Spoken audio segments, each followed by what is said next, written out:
Hello, and welcome to Season 2 of the Canadian Epigenetics Environment and Health Research Consortium, or CEE-HRC podcast, presented by their trainees.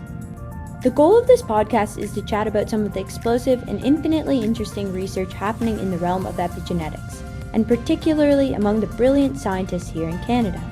We hope you enjoy this episode. Welcome everyone to our CEHRC podcast. Brief introduction about the host today. Myself, Gurdeep Singh, I completed my PhD from University of Toronto on decoding the code of enhancers in multiple tissues. Currently, I'm working as postdoc in Appreciation Lab at BC Cancer, exploring the role of epigenetic rewiring in cancer pathogenesis and resistance to chemotherapy drugs. So today we have the pleasure of speaking with Dr. Daniel Schramek, who is a renowned cancer and functional genomics scientist and professor at Mount Sinai Hospital and University of Toronto. Moreover, he is Canada Research Chair in Functional Cancer Genomics. Dr. Schramek has published previously first author paper in Nature Science, but now his established lab at U of T published groundbreaking research on cancer and epigenetics in reputed journals like Science and Cancer Discovery. So we are thrilled to have Dr. Schramek today to discuss these latest development in cancer epigenetics. Dr. Daniel, please give a short personal introduction. Hi there, guys. My name is Daniel. I'm very excited to be here. I think this is a perfect initiative. Kind of make it a little bit more personal what we're doing in the lab. I started my scientific journey in Vienna, which is my hometown. Did a master's in molecular biology. From there, I did another master in Sydney, Australia, which was really good fun. Was meant to stay there for half a year and stayed 2 years surfing and enjoying life in Australia. But also made my first steps in publishing and in science, which was very excited. Decided to do a PhD in Europe because I already had 2 masters, and in the US and in North America and Canada, it just takes a very, very long time. And in Europe, it's a little bit shorter. So I explored it quite a bit in Switzerland and in the UK and whatnot. But then I found a new institute in Vienna, which was founded by Joseph Penninger, who was a postdoc actually with Tagmark, and then started a group in Toronto, and then came back to Austria to start this new institute. Fell in love with him and his science and decided to go back to Vienna. Did my PhD there for about 2006 to 10, 4 years. Did another half year as a postdoc, and then came to North America, started another postdoc with Elaine Fuchs at the Rockefeller University from 2006 to 10, which was also really good fun. There we developed a lot of in-vivo functional genomic tools. And then I explored opportunities in the US and Canada and Europe for a PI position. Fell in love with the Lunenfeld and U of T. That was the first position I interviewed with. And came here and started my lab in 2015. And I'm super happy and thrilled, made the right decision. It was a gut decision, and the gut is always right. So yeah, it's terrific. And I'm really pleased to be here. That's an awesome journey, and definitely have a great mentorship from great scientific leaders. So I'm glad that we have opportunity to learn that from you. So what made you interested in the science and epigenetics, and why did you choose this specific field?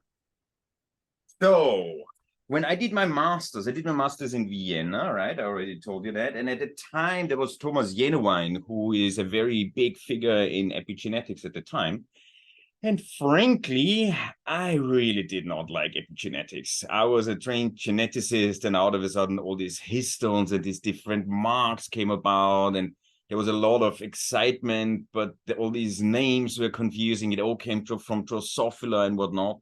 And I remember in 2000, I think Thomas had this really, really exciting paper where he identified the first histone H3 methyltransferase, the human and the mouse one. And a year following that, they identified that HB1 is basically binding that mark. So you had a reader, you had a writer. They didn't know the erasers by then, but there was a lot of excitement, but I didn't like it. So I decided to go the functional genomics way, and we did these big screens asking which lesions and which genes actually drive cancer. And all the time we are hitting one epigenetic factor after the other. So I was basically forced into it. Then I started to meet with Nada Yabado, who you all know. And, you know, if you think about epigenetics and cancer and glioma, she gives you a very quick rundown, and she's brilliant. So I got more and more into it, and were basically forced to work with it. And I got really fascinated. It's highly complex. It's much more heterogeneous and much more dynamic process, which is fascinating. And in cancer, it's huge, right?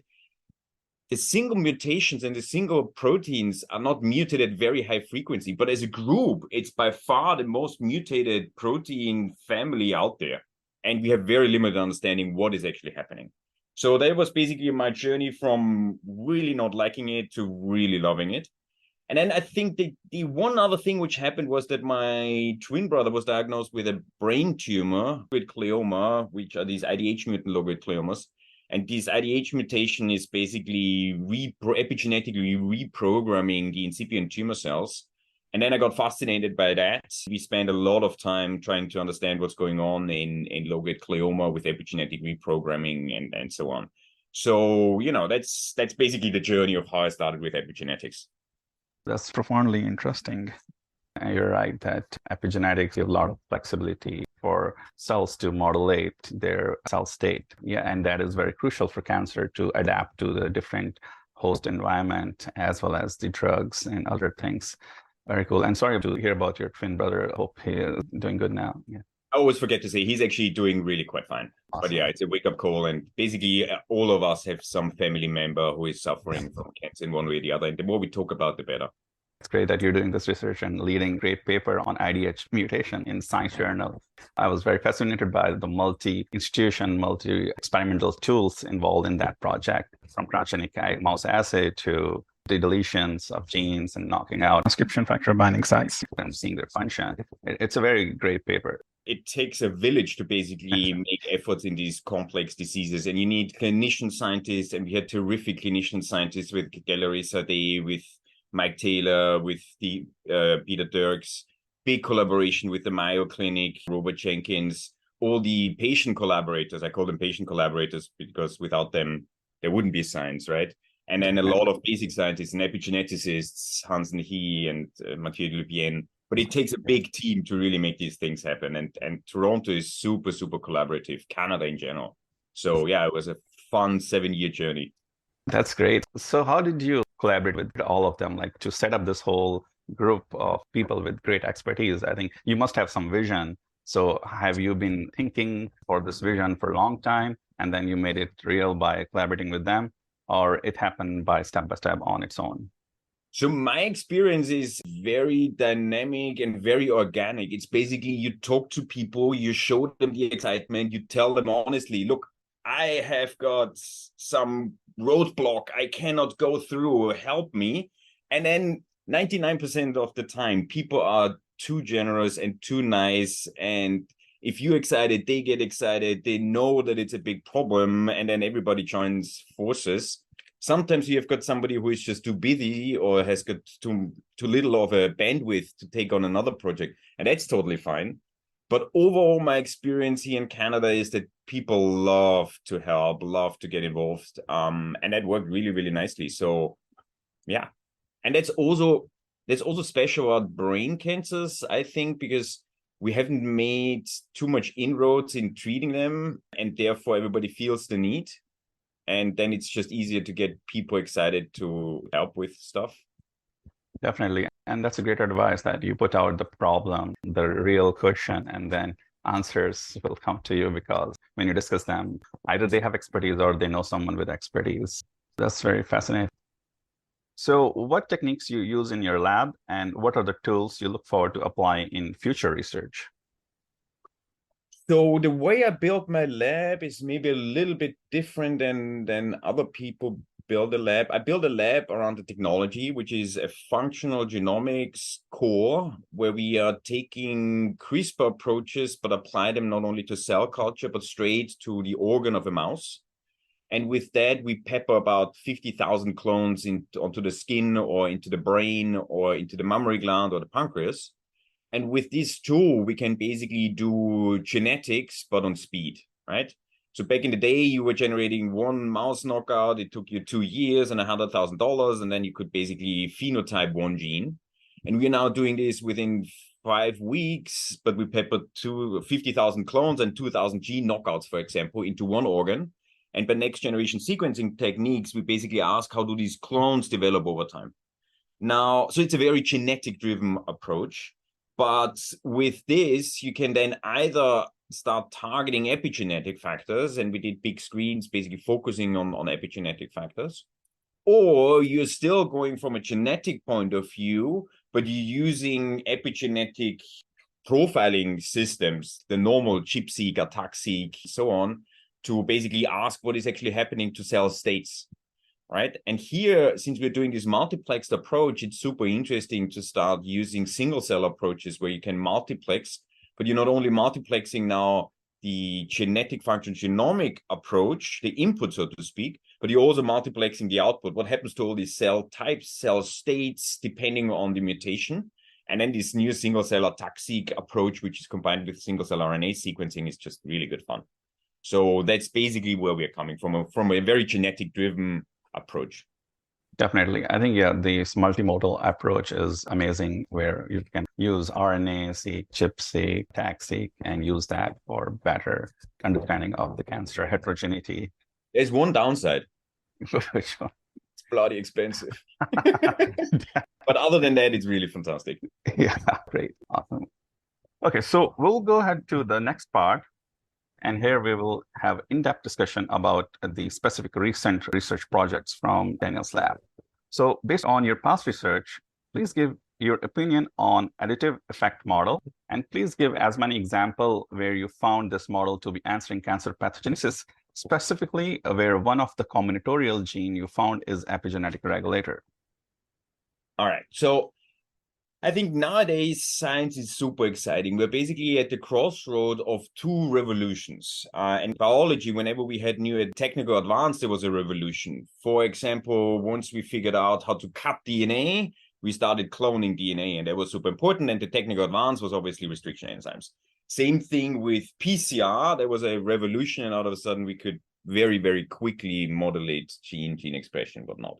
And right now, what comes together is obviously next generation sequencing technologies, which are super important also for epigenetic profiling, plus the ability to do CRISPR in mammalian cells, to basically do functional genomics, not only in yeast, but in mammalian cells. And we developed that to do the same thing in mice and in human cells and human tumors and PDXs.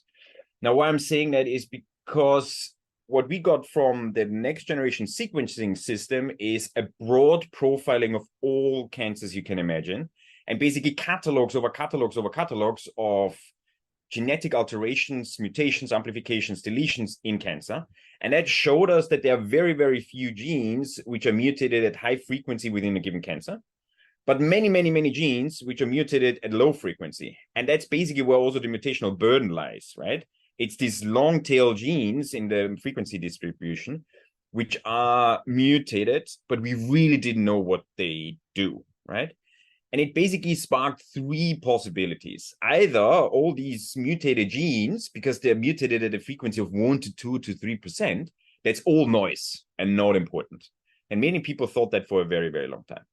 The second idea was this additive idea, where you can imagine that if you have got 10 of these mutations which generate a little bit of a fitness advantage, but in a combined effect, they might still be as potent as, for example, losing p53 or having a KRAS mutation. That's basically the additive model. And the third model is a model of convergency. If you think about genes being in the same pathway, muting one gene is enough to basically disable the pathway or to activate the pathway. So you don't need to enable to disable all the genes in the pathway.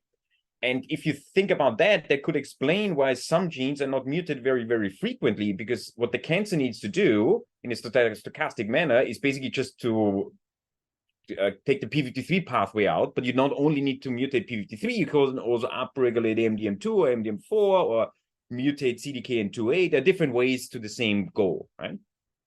Now, to test this, we developed this functional approach where we basically take the long tail and just dump it into a mouse model and ask which of these genes generate tumors. And what we found in the head and neck squamous cell carcinoma model is that things start to converge on the Notch pathway, okay? So here we found not only the known Notch pathway components, but we found actually new Notch pathway components and could define what they do, and then figured out, once we went back to the humans, that 63 or something % of patients have actually Notch inactivation as a hallmark of head and neck squamous cell carcinoma. Now, that was interesting because there are two concepts. The long tail has very strong tumor cancer drivers, plus they all converge on a specific pathway. And then we asked the question, what happens in another organ, for example? Do we also see convergence, and what is the pathway? And we have done this now in many different organs, but the very interesting one was the breast cancer, where we actually found that it's again convergent onto a pathway, and the pathway was basically epigenetic regulation. Everything converged onto very much the compass-like complex on ZD2 and some other DNA methylase complexes. And then we started to, and it's all cooperative, right? It's once you need to modulate the compass-like complex, but you still need a driving oncogene such as PI3 kinase or HER2 or whatever, the known basically strong genes on the left side of the long tail distribution. And that's basically the additive model. And then we started to functionally look what happens by knocking out these compass-like complex members, and it all converged on cell identity, basically showing that you need the epigenetic regulation to maintain lineage integrity. And once you lose lineage integrity, you have plasticity in the system, and the cancer will use this plasticity to lock in epigenetic state of differentiated cell. And that was super, super interesting because that opened up a new concept. In cancer, most people assume that epigenetic dysregulation will lead to a cell which is stuck in a more stem-like, progenitor-like state, right? However, what we found is very, very different. We found that loss of epigenetic regulation locks in the cells into a lactation state. Now, that's super weird, right? Because you would think that a very different cell state, such as an epithelial cell producing milk, is counterintuitive to cancer, where you've got proliferation and not differentiation, right? Yeah. It turns out the cancer is basically taking an epigenetic state, which is the lactation state. And if you think about the mammary epithelium, there is vast proliferation before lactation, right? There's a proliferative burst to actually expand the epithelium to make all the milk. And the cancer is using this differentiation step to get this this proliferative burst as a first step towards tumorigenesis. So that was basically really cool, going from epigenetic to a new concept and then figuring out what happens in the first steps of breast cancer. Yeah, no, definitely. That's very, very exciting. And like you said, that this is a new concept, that the cancer not only can have one state where they go for more stemness, but then there is another type which they are more towards the differentiation. They get locked in the differentiation, which is very cool. So cancer can take both of these two paths wherever it seems advantageous. And also great explanation about the additive model and the convergence model. And I've seen the same thing in the triple negative breast cancer as well, that we have p53 mutation, which helps cells not dying because of the caspase pathway or cell death. But then you need another mutation like BRCA1, which helps in epigenetic transformation of the cell to a more transformed state. So you need this epigenetic transformation, which helps in making the cell go from one state to the other state, which is the cancer state. And that's what you have in IDH mutation also. The IDH1 mutation leads to the background where now we have this enhancer for MYC, which is open. But this mutation in the MYC enhancer, which again leads to the MYC upregulation, that's what transforms the cells to the cancerous epigenetic state. So this combinatorial approach is very interesting. So one more concept, because you mentioned p53, and it's very analogous, that's why I like it a lot, is about epigenetic regulation being a gatekeeper, okay? And I think it's a gatekeeper of cell state and differentiation and cell identity. And if you compare this to p53, I think p53 conceptualized is obviously a gatekeeper, right? It's a tumor suppressor, but a gatekeeper tumor suppressor. And once you lose p53, you allow the cell to explore genetic space because mutations accumulate, copy number alterations accumulate, and then a cell will basically just pick the genetic state which is most advantageous to the cell to form a tumor, right? True. I think in epigenetics is the same. Once you lose an epigenetic regulator who basically enforces integrity, that allows the cell to now explore epigenetic cell states. Yeah. And then it logs in wherever it's good for it, right? True. It also means it's probably not as strong as, a strong KRAS mutation. Yeah. Because a KRAS mutation is driving the MAP kinase pathway, and that will lead to proliferation. Yeah. But p53 loss does not immediately lead to cancer. It eventually leads to cancer once the cell has found that state. Yeah. And epigenetic dysregulation does the same thing. It doesn't immediately cause cancer, but it locks in a cell state. And there's one interesting thing, which is these brainstem tumors in young kids with these histone mutations. I think there it's a little bit different. There you have a developmental aspect as well, where you have the mutation first and the mutation, then you don't need to lock something in because then you're already locked in into the developmental path because you're so young, right? That's probably the one exception. But exploring space and states, I think that's really cool. That's great discussion about two spaces, one being the genomic deletion space, gene deletion, and one epigenetic space. And can I add one more thing? Sure, please. Yeah. Which is also cool. So now we have a way of exploring the genetic space, which is loss of p53 or whatever you want to do. The other one is the epigenetic space, right? By loss of H3K27 methylation because you have got a complex mutation or whatnot. But now we found a novel tumor suppressor pathway, which is in the epitranscriptomic space of mRNA regulation with metal 14 and metal 3 and this epitranscriptomics, right? Sure. And there, I think we find the same thing. You lose metal 3, metal 14, and that allows now the cell to explore the epitranscriptomic space. So it's kind of 3-layered of cell state exploration. Yeah, that's true. The microRNA and there are long non-coding RNA which regulate these transcription factors. And there's a repertoire of whichever microRNA or long non-coding RNA the cancer decides to choose. Very fun. Awesome. So let's discuss another of your study in which you identified KDM6A and KMT2C as epigenetic regulators. So I guess both of these histone modification to some extent have transactivator role.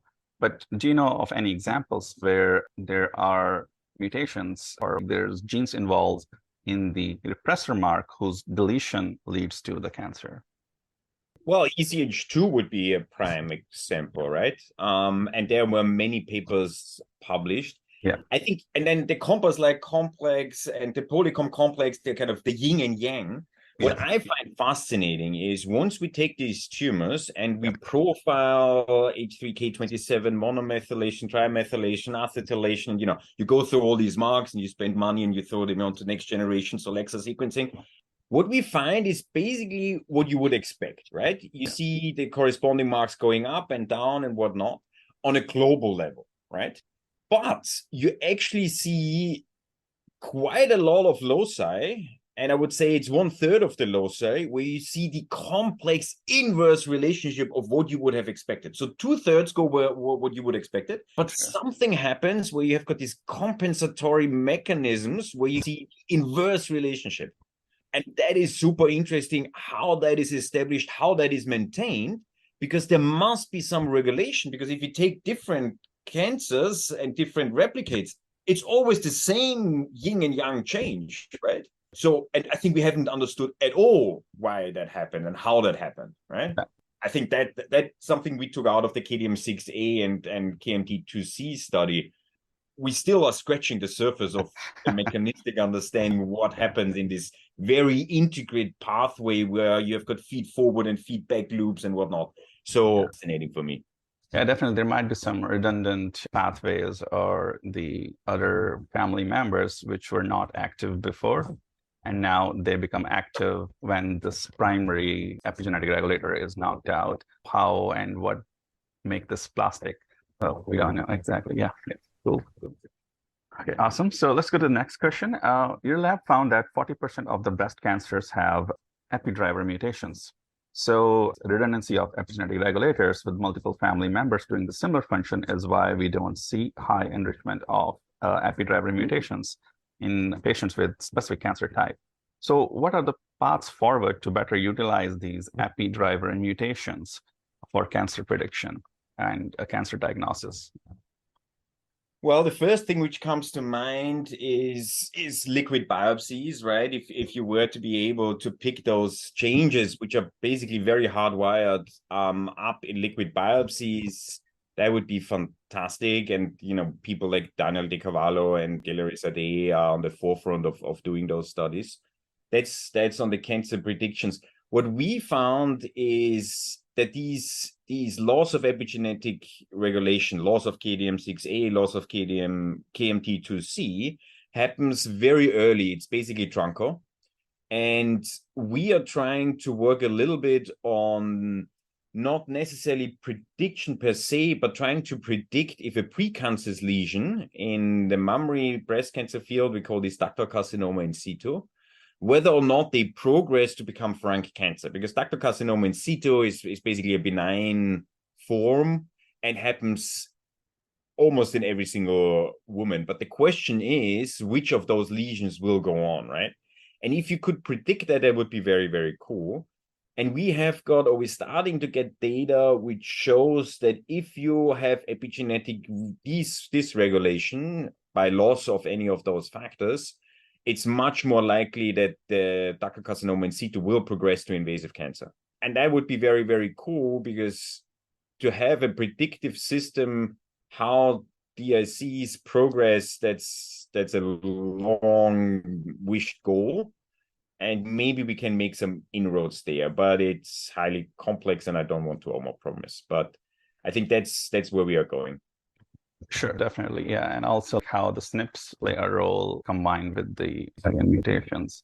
I think we need better tools to use SNPs to predict whether there will be cancer or not, or what state. Now, going back to one of your research where you show that a SNP which leads to upregulation of MYC gene, when combined with somatic mutation in IDH1, it leads to the brain tumor. So what leads to the somatic mutation of IDH1 when patient already has SNP? So there are a couple of studies now out there. The one which is very important is from Christopher Walsh in Boston. And what he showed, I think, in the Cancer Discovery paper 2022, I think December 2022, is they profiled basically healthy brain from 5 or 6, not patients, but from people who I think had car accidents or something. And what they actually found is that you find IDH R132H mutations in healthy, histologically completely normal brain, right? Wow. So that sparks in me a philosophy where I actually think that the mutations themselves happen quite often, but they need to fall on this fertile ground of an epigenetic state or a SNP which produces an epigenetic state that allows this somatic mutation to get crisp and basically transform a cell. So it's really this interaction of a somatic mutations, which happens quite commonly, with the host genetic and epigenetic environment, which then sparks cancer. And that really rings the bell of all the little earlier study from Phil Jones, for example, where they started to profile healthy skin eyelids and found all the mutations like p53 and notch loss and PI3 kinase mutations you would expect in a squamous cell carcinoma of the skin. So we are basically riddled with mutations, but they're all kept in check through tumor suppressive mechanisms, which are innate to a cell or through immune suppression by the immune system. But then the epigenetic state will eventually lead and spark a tumor development. True. And also, sometimes some drugs might have some impact on the genome. They can cause somatic mutations. So not maybe in the high proportion, maybe small percentage. We can identify them while doing single cell DNA sequencing. But again, it is more crucial when people have these SNPs, and when this is combined with some genomic somatic mutations, then it's a recipe for disaster. Yeah. And then the other thing, which is really quite interesting, 95% of all the SNPs, which are tightly linked and associated with cancer, are all located in cis regulatory regions, right? They're not located in protein coding regions, right? Yeah. And the SNPs themselves are most of the time just tag SNPs and not themselves the variant which is causative for the increased tumorigenesis. So we still have to do a lot of work to figure out what is the causal variant linked to the tag SNP, but it's quite clear that it's going to be in cis regulatory regions. And just as a little preview, what my lab is doing right now is we basically took all the SNPs associated with cancer and all the frequently regulatory mutated regions in cancer, basically cis regulatory regions which are mutated above what is expected by random chance. And then we made CRISPR tiling arrays and basically just hammered down and bombed those regions with random mutations by CRISPR, CRISPR saturation tiling array, so to speak, and ask how are there tumor driver mutations that can spark tumorigenesis in a mouse or in human cells? And B, do they converge and what do they do? And it's really quite fascinating. It was completely unexpected. We actually got a phone call from the mouse house going, Daniel, are you crazy? What's happening to these mice? Because they were basically born riddled with tumors. So we had to go down and reduce the CRISPR load, so to speak, by a factor of 1,000, repeat the experiment, and then we started to get mice with single tumors. But compared to, for example, loss of p53, these regulatory regions and mutating them is much, much more oncogenic than losing p53, which itself is fascinating, right? Yeah. So the regulatory regions and epigenetic is, we are just scratching the surface. It's super cool. That's very cool finding. And again, it takes us back to that notion that cancer is epigenetic disease, that epigenetic rewiring is most crucial for cancer pathogenesis. And now you have this tool of CRISPR, and you're finding the answers that in the non-coding regions, there are a lot of paths through non-coding genome, the SNPs, to lead to the cancer. So wow, that's fascinating. So this is our last question. In one of your study, you found that MPA leads to upregulation of rank L, which is associated with cancer. So can you think of some epigenetic therapies which still includes MPA but not lead to rank L upregulation for cancer therapeutics? So MPA is this methoxyprogesterone acetate. It's basically the active ingredient in hormone replacement therapy and also in many anti-baby pills. And what we showed in that study is that these synthetic progesterones can lead in the mammary epithelium to upregulation of this cytokine rank ligand. And then rank ligand itself is brutally driving cancer development. And now, 10 years later, that was actually my PhD. 10 years later, it sparked a clinical trial where they used an antibody against RANKL called denosumab, which was in the initial indication was actually to fight osteoporosis. But now they used it in a prospective trial to treat patients, and they could basically show that the denosumab is reducing cancer incidence dramatically, breast cancer incidence dramatically. So there we already have kind of an therapy by taking the target of the epigenetic dysregulation and then drugging the target itself. And I think that's actually a quite clever way of doing it, because from what I'm reading is that epigenetic therapy is still really in its infancy and very often it does not really work, right? And I think there are several reasons maybe for that, but and that's not my area of expertise. But we know that there is tons of redundancy in the system of epigenetic regulation, and we discussed this already a little bit with the compass-like complex, and that makes it very, very hard. And then B, since interfering with any of these readers and writers will have global effects in basically all the cells, you're always fighting at the same time toxicities, right? And rank ligand, for example, rank ligand is expressed in very, very few cells, has very specific biological effects. And one of them is actually to induce lactation and preparing the breast for lactation. Well, in most cancer patients and breast cancer patients, they're postmenopausal, that's not really an issue anymore. And B, what we know from rank ligand is that it's necessary for osteoclastogenesis, and it's basically degrading bone. But the one thing you want to do in postmenopausal people is blocking bone degradation. So you basically get a double whammy. You protect them more from getting breast cancer, but you actually increase the bone density. So that's much more specific. That's what I'm trying to say. I think there's less toxicities. I'm absolutely sure that the epigenetic field will generate drugs which are targeted and gonna be safe and less toxicities. But right now, I don't have a good example of something working. Other Then I think the New England Journal of Medicine paper for the IDH inhibitor just came out and showed actually quite positive results in glioma. Again, I think it's early days, but there was at least a very positive signal. Very cool. Yeah, that's exciting for the glioma field. And awesome. So I think that's the end of our detailed questions. So before we let you go, do you have any words of wisdom for the listeners? Any words of wisdom? Everything I did so far in my career was basically decided out of my gut feeling. And I said that in the very beginning. And I think you can overthink everything and you can get many, many opinions and everybody has an opinion for that and here and there. And you never know if you make the right decision, right? But if you overthink it, you have somebody to blame.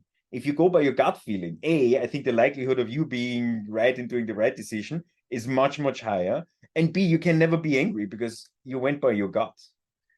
And then you will like it at least, right? You didn't decide it because it's a brainy idea. It's because you went with your gut. And it's super important to have fun with science because science is damn hard. And there's so many things which go wrong at every single turn. And if you don't have fun, it's going to be horrible. So pick the people you're going to have fun with doing science and go by your gut feeling. And that's great advice. We should listen more to our gut feelings and develop that. Great. Thanks. Thank you so much for the great podcast. And it was a pleasure to hear great wisdom on cancer, epigenetics, and life in general. Thanks. It was awesome. Thank you for having me. Really good fun. Have a good one, guys. Thank you for listening to Season 2 of the This is Epigenetics podcast. If you like this podcast episode, you can check out our website and future episodes at thisisepigenetics.ca. We hope that you all have a very good day.